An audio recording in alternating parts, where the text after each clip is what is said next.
Di Padang, Sumatera Barat, residivis narkoba tertangkap basah hendak mencuri sepeda motor. Kesal terhadap aksi pelaku, sejumlah warga ramai-ramai menghajar pelaku hingga babak belur.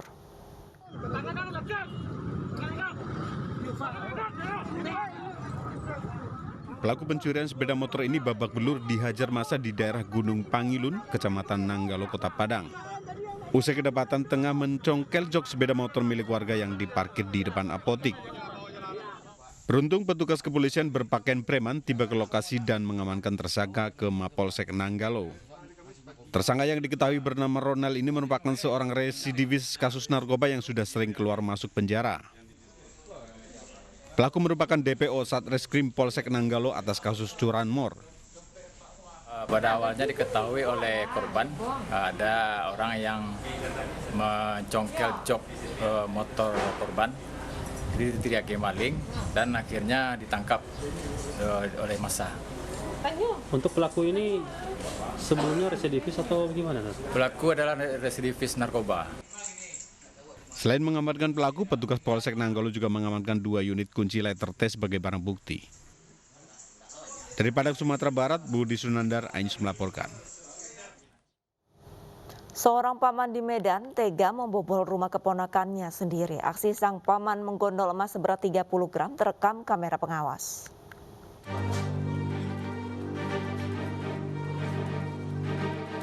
Pagar makan tanaman, itulah yang dilakukan pelaku pencurian berinisial AA. Dipercaya menunggu rumah keponakannya sendiri, AA justru membobol rumah korban dengan merusak kunci dan masuk ke kamar korban. Dari dalam kamar, pelaku menggondol perhiasan seberat 30 gram yang disimpan dalam lemari. Aksi pelaku pada pertengahan Juni lalu tanpa disadari terekam kamera CCTV yang akhirnya menjadi bukti kuat untuk menangkap pelaku. Kepada petugas Polsek Medan Timur, AA mengaku barang hasil kejahatan dijual kepada penadah dan uangnya digunakan untuk membeli sabu. Tersangka berprofesi sebagai petugas keamanan di rumah tersebut, rumah korban. Dalam CCTV dia masuk ke dalam kamar dan menunggu setengah jam, dia langsung keluar. Emas 30 gram. Dari penangkapan tersangka, petugas berhasil menyita barang bukti yang digunakan untuk merusak kunci gembok. Dari Medan, Sumatera Utara, Adi Palapa Harahap, Ainus melaporkan. Polisi menetapkan pria berinisial M sebagai tersangka pembunuhan pedagang emas di Kota Jayapura. Sementara istri korban yang diduga menjadi kotak pembunuhan masih menjalani pemeriksaan.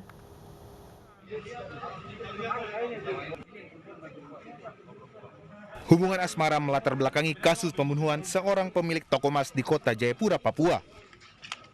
Pelaku berinisial M diketahui telah menjalin hubungan dengan istri korban selama 2 tahun terakhir. Sementara istri korban diduga merupakan otak di balik pembunuhan suaminya sendiri.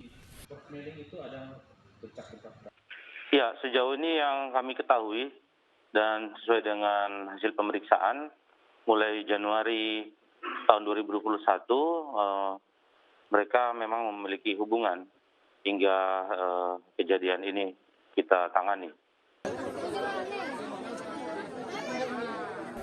Sebelumnya dalam video yang beredar, tampak istri korban diamankan polisi di rumahnya. Warga yang geram ikut memadati rumah korban saat proses penangkapan berlangsung. Sabar, saya sudah telepon polisi ya, sabar ya. Wanita berusia 25 tahun ini merupakan istri yang menangis saat mengaku suaminya dianiaya hingga tewas oleh orang tak dikenal. Belakangan diketahui peristiwa tersebut didalangi oleh istri korban dan selingkuhannya. Tim Liputan iNews melaporkan. Pemirsa, kasus pembunuhan suami yang didalangi istri juga pernah terjadi di Lebak Bulus, Jakarta Selatan, di mana seorang istri tega membunuh suami dan anak tirinya hanya karena ingin menguasai harta korban. Sementara itu di Medan, Sumatera Utara, seorang istri membunuh suaminya yang merupakan seorang hakim.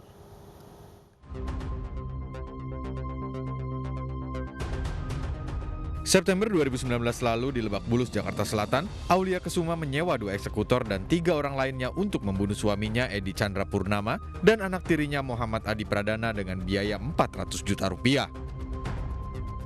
Aulia yang menjadi dalam pembunuhan mengakhiri hidup suami dan anak tirinya dengan memasukkan obat tidur dan alkohol ke dalam jus tomat yang rutin dikonsumsi korban. Setelah korban tertidur, Aulia bersama anaknya Kelvin dan 2 eksekutor membekap korban hingga kehabisan napas dan meninggal dunia. Rencananya Aulia Kesuma membuat skenario kebakaran di rumah yang ditempatinya bersama suami dan anak tirinya untuk menutupi jejak pembunuhan namun gagal. Kemudian rencana berubah. Aulia membakar mobil yang berisi jasad kedua korban di Sukabumi, Jawa Barat. Aulia tega membunuh suami dan anak tirinya karena terbelit utang 10 miliar rupiah. Ketika mengetahui perbuatan korban Jamaluddin dan membunuhnya. Sementara itu di Medan, Sumatera Utara, Zuraida Hanum dijatuhi hukuman mati oleh Majelis Hakim Pengadilan Negeri Medan karena terbukti melakukan pembunuhan berencana kepada suaminya Jamaluddin. Sebelumnya, Hakim Pengadilan Negeri Medan Jamaluddin ditemukan tewas di dalam mobilnya di sebuah jurang di areal perkebunan sawit Desa Sukadame, Deli Serdang. Dari hasil penyelidikan polisi ditemukan otak pembunuhan Hakim Jamaluddin adalah istrinya sendiri, Zuraida Hanum. Sandiwara Zuraida terbongkar lantaran kerap memberikan informasi janggal terkait kematian suaminya. Polisi menyebut Zuraida bekerja sama dengan 2 eksekutor, yaitu Jepri Pratama dan Reza Pahlevi. Zuraida mengaku terlanjur sakit hati karena kerap diselingkuhi oleh korban.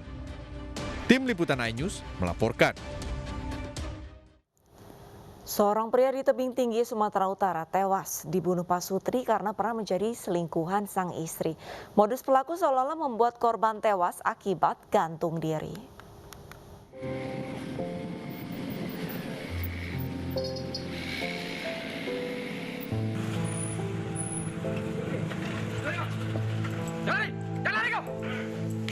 Pasangan suami istri ini ditangkap karena membunuh seorang pria warga Dusun 10, Desa Payapinang, Kabupaten Serdang Bedagai. Berdasarkan pengakuan pelaku, ia membunuh karena cemburu korban pernah berselingkuh dengan istrinya. Dari tangan tersangka, polisi menyita linggis yang digunakan untuk menghabisi korban. Itu motifnya karena cemburu, intinya ya, ada dugaan bahwa si korban dengan istri itu ada perselingkuhan. Seperti itu.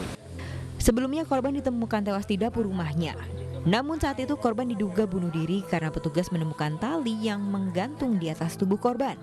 Namun saat olah tempat kejadian perkara dan pemeriksaan saksi, petugas mencurigai ada yang tidak wajar dengan kematian korban. Dari tebing tinggi Sumatera Utara, Abdullah Sani, iNews melaporkan. Tersangka pembunuhan berencana yang sempat kabur ke Singapura ditangkap Kejari Jakarta Barat. Hendra Subrata, buron dari tahun 2010 atas kasus percobaan pembunuhan berencana kepada rekan bisnisnya Hermanto Wibowo.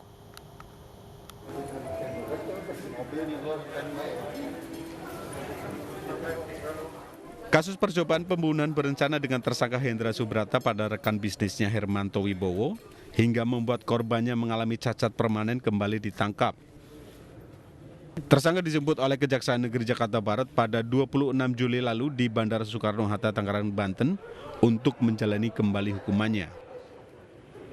Tersangka dipulangkan berkat kerja keras dan kerjasama semua pihak dengan Interpol dan pemerintah Singapura. Kasus percobaan pembunuhan berhasil diungkap AKBP Niko Avinta yang saat ini telah menjabat sebagai Kapolda Jawa Timur.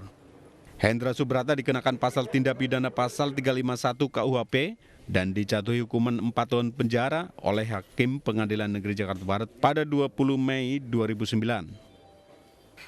Namun saat akan dieksekusi, tersangka kabur dan baru ditangkap dan dipulangkan ke Indonesia pada 26 Juli lalu. Tersangka tertangkap, ya, Hendra Subrata itu atas berkat daripada tim dari Polda Metro Jaya pada waktu itu 10 tahun yang lalu, yang sekarang menjadi Kapolda Jawa Timur, Irjen Niko Avinta. Jadi dan berserta timnya tentunya ya. Dan kami berterima kasih atas upaya mereka ya, sehingga terbongkarlah ya percobaan atau tindak pidana percobaan pembunuhan yang dilakukan oleh Hendra Subrata pada waktu itu. Motif tersangka Hendra Subrata melakukan percobaan pembunuhan pada rekan bisnisnya Hermanto Wibowo karena persaingan bisnis. Dari Tangerang, Banten, Hasnugara Ainus melaporkan.